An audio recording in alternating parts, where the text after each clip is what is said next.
ಏನಿಲ್ಲ ನೋಡಿ, ಅವರು ರಾಜ್ಯದ ಮುಖ್ಯಮಂತ್ರಿಗಳು. ಯಾವಾಗಲೂ ಒಂದಂತರೂ ನಾವು ತಿಳ್ಕೋಬೇಕು, ಸಿದ್ದರಾಮಯ್ಯನವರು ಕರ್ನಾಟಕದ ಮುಖ್ಯಮಂತ್ರಿ, ಕಾಂಗ್ರೆಸ್ ಮುಖ್ಯಮಂತ್ರಿ ಅಲ್ಲ. ನಮ್ಮ ಪ್ರಧಾನಮಂತ್ರಿಗಳು BJP ಪ್ರಧಾನಮಂತ್ರಿಗಳಲ್ಲ, ಅವರು ನಮ್ಮ ದೇಶದ ಪ್ರಧಾನಮಂತ್ರಿಗಳು. ಯಾವುದೇ ಪಕ್ಷದವರಿರಲಿ, ಇವತ್ತು ನಾವು ಪ್ರಧಾನಮಂತ್ರಿಗಳಿಗೆ ಎಷ್ಟು ಗೌರವ ಕೊಡಬೇಕು, ಕಾಂಗ್ರೆಸ್ನವರು ಅಟ್ಟೆ ಕೊಡಬೇಕು, ಕಮ್ಯುನಿಸ್ಟರು ಅಟ್ಟೆ ಕೊಡಬೇಕು. ಎಲ್ಲ ಪಕ್ಷದವ್ರ ಜವಾಬ್ದಾರಿ ಇದೆ. ನಮ್ಮ ದೇಶದ ಪ್ರಧಾನಮಂತ್ರಿಗಳಿಗೆ ಗೌರವ ಕೊಡುವಂಥದ್ದನ್ನು ಅವ್ರು ಕಲಿಬೇಕು.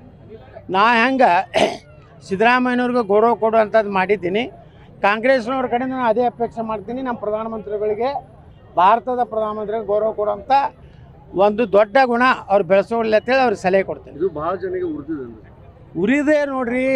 ಹೆಂಗಿದೆ ಅಂದರೆ, ಇವತ್ತು ಸಿದ್ದರಾಮಯ್ಯನವರು ಬಂದಾಗ ಜನರ ಪ್ರೀತಿ ವಿಶ್ವಾಸ ನೋಡಿದ್ರು. ಅವರು ಮೊದಲೇನು ಕೆಲವು ಮಂದಿ ಹೋಗಿ ಸುಳ್ಳು ಹೇಳಿರ್ತಾರೆ, ಯತ್ನಾಳದೇನೂ ಇಲ್ಲ, ಜೀರೋ ಅದಾನೆ, ಹಂಗೆ ಅದಾನೆ, ಹಿಂಗೆ ಅಂತ ಹೇಳಿರ್ತಾರೆ. ಇಲ್ಲೆಲ್ಲ ಜನರ ಪ್ರತಿಕ್ರಿಯೆ ನೋಡಿದಾಗ ಅವ್ರಿಗೂ ಅನ್ನಿಸ್ತದೆ ಈ ಒಬ್ಬ ಜನಪ್ರಿಯ ಅದಾನಪ್ಪ. ಮತ್ತು ನಾನು ಆ ಕಾಂಗ್ರೆಸ್ ಏನು ಅವತ್ತಿನ ಸರ್ಕಾರಿ ಕಾರ್ಯಕ್ರಮದಾಗ ನಾನೇ ಯಾರನ್ನೂ ಕರ್ಕೊಂಡು ಹೋಗಿರಲಿಲ್ಲ. ಎಲ್ಲ ಕಾಂಗ್ರೆಸ್ಸಿನ MLAಗಳು ಮಂತ್ರಿಗಳು ಕರ್ಕೊಂಡು ಬಂದು ಜನ ಇದ್ದರು. ಅವರೇ ಜನ ಕೇಕೆ ಹಾಕಿದ್ರೆ, ಕೂಗು ಹೊಡೆದ್ರೆ ನಾನು ಅದಕ್ಕೆ ಬಾಧ್ಯಸ್ಥಲ್ಲ. ಆದರೆ ಜನರ ಪ್ರೀತಿ ವಿಶ್ವಾಸ ಇದೆ. ಆ ಪಾರ್ಟಿ ಒಳಗೆ ಸಿದ್ದರಾಮಯ್ಯನವ್ರ ಬಗ್ಗೆ ಪ್ರೀತಿ ಇರ್ಬೋದು, ನನಗೆ ಯತ್ನಾಳನ ಮ್ಯಾಗೆ ಅವ್ರ ಪ್ರೀತಿ ಇರ್ಬೋದು. ಅದಕ್ಕೆ ಸಿದ್ದರಾಮಯ್ಯನವ್ರು ಹೇಳಿದ್ರಲ್ಲ, ಅವ್ರ ಫ್ಯಾನು ನಮ್ಮ ಫ್ಯಾನು ಒಂದೇ ಅದಾರ್ತಾಳೆ. ಬಿಜಾಪುರ ನಮ್ಮ ಫ್ಯಾನ್ ಆಗ್ತಾರೆ, ಬೇರೆ ಕಡೆ ಸಿದ್ದರಾಮಯ್ಯ ಫ್ಯಾನ್ ಆಗ್ತಾರೆ. ಫ್ಯಾನ್ ಆಗೋದ್ರಿಂದ ನಾನು ಫ್ಯಾನ್ ತಿರುಗಿಸ್ಲಾಕ ನಾನು ಬರೋದಿಲ್ಲ. ಫ್ಯಾನ್ ಅದು ತಾನೇ ತಿರುಗ್ತೈತೆ, ನಾನು ಏನು ಮಾಡ್ತೀನಿ. ಸರ್, ಅದು ಕಾಂಗ್ರೆಸ್ ಜಿಲ್ಲಾ ನಾಯಕರಿಗೆ DK ಶಿವಕುಮಾರ್ ಕರೆದು ಬೈದ್ರಂತೆ. ಇಂಥ ಕಾರ್ಯಕ್ರಮದಲ್ಲಿ ಯತ್ನಾಳವರು ಎಷ್ಟು ಹೊಗಳ್ತಾರೆ ಅಂದರೆ ನಮ್ಗೆ ಎಷ್ಟು ಮುಜುಗರ ಆಗುತ್ತೆ. ಮತ್ತು ಯತ್ನಾಳು ನೋಡಿ, ಯತ್ನಾಳು ಯಾರು ಹೊಗಳ್ಯಾರ?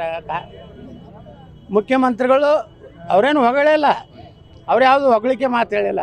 ಹೊಗಳಿದವ್ರು ಯಾರು ಅದಾರ? ಜನ. ವೇದಿಕೆ ಮೇಲಿದ್ದವ್ರು ಯಾರೂ ಹೊಗಳಿಲ್ಲ. ಏನು MB ಪಾಟೀಲ್ ಹೊಗಳ್ಯಾರ? ದ ಗ್ರೇಟ್ ಶಿವಾನಂದ ಪಾಟೀಲ್ ಹೊಗಳ್ಯಾರ? ಇಲ್ಲ, ಯಾರೂ ಹೊಗಳಿಲ್ಲ. ಜನ ಹೊಗಳ್ಯಾರ. ಜನ ನಮ್ಮ ಹಿಂದಿದಾರ್ತೇಳಿ ಸಂಕೇತ ಕೊಟ್ಟಾರ. ಅದು ಬರೀ ಕಾಂಗ್ರೆಸ್ಸಿಗೆ ಅಟ್ಟಲ್ಲ, BJPಗೂ ಸಂಕೇತ ಕೊಟ್ಟಾರ. ಹುಷಾರ್, ಯತ್ನಾಳಿಗೆ ಏನಾರು ಮಾಡಿದ್ರೆ ನಿಮ್ಮ ಮನೆ ಆಗಿರ್ತೀವಿ ಅಂತ ಅವ್ರಿಗೂ ಕೊಟ್ಟಾರ. ಅದು ಸುಮ್ಮನೆ ಫಾಲ್ತು ಇದು ಮಾಡ್ತಾವೆ, ಪತ್ರಿಕಾಗೋಷ್ಠಿ ಕೊಡೋದು. ಮನೆಯಂದು ಉಪ್ಪಿಟ್ಟ ಚಹಾ ತಂದು ಅದೇ 10 ಮಂದಿಗೆ ತರೋದು ಉಪ್ಪಿಟ್ಟ ಚಹಾ.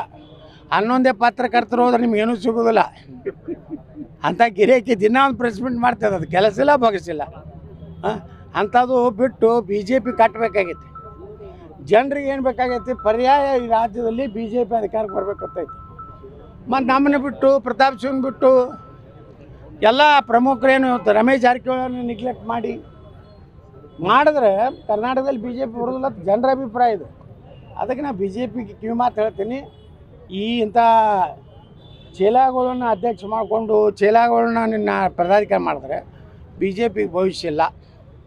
ಅದಕ್ಕೆ ಅದು ಬದಲಾವಣೆ ಮಾಡಬೇಕಂತ ಜನ ಕರ್ನಾಟಕ ಸರ್ಕಾರದ ಕಾರ್ಯಕ್ರಮದಲ್ಲಿ ಜೈಕಾರ ಹಾಕ್ಯಾರ ಅಷ್ಟೇ.